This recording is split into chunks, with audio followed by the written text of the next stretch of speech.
আসসালামু আলাইকুম ভিউয়ার্স, আজকের ভিডিওতে আপনাদেরকে দেখাবো একজন ছেলে ওই মেয়ের জীবনের মধ্যে কতটা পার্থক্য।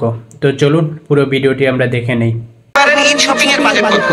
25-30 এর মতো আছে মোটামুটি 30,000 এর মতো, কিন্তু 25,000 এর মতো। আর যেটা পাঁচের মধ্যে ছিল যে পিসের জন্য 20,000, তাও 10 টাকা শপিং হচ্ছে নিজের বাবার হাজবেন্ডের সবার বাবার ভাইয়াই দেয়, তেমন না 10,000 টাকা করে 5,000 6,000 এরকম এর থেকে 10। ঈদের নিজের জন্য কত টাকা বাজেট করেছেন?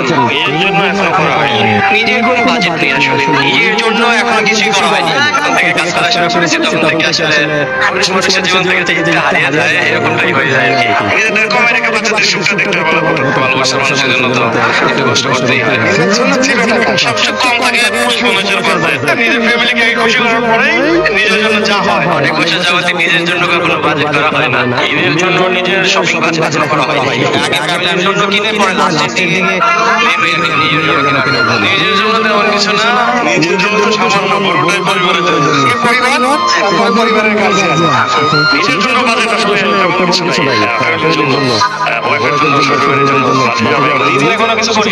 তো একটু আগে ভিডিওতে যে দৃশ্যটি দেখলেন এটাই হচ্ছে পুরুষের জীবন। পুরুষ কখনো নিজের জন্য ভাবে না, পুরুষ শুধু ভাবে তার ফ্যামিলিকে কিভাবে ভালো রাখা যাবে, তার স্ত্রী বাচ্চাকে কিভাবে ভালো রাখা যাবে।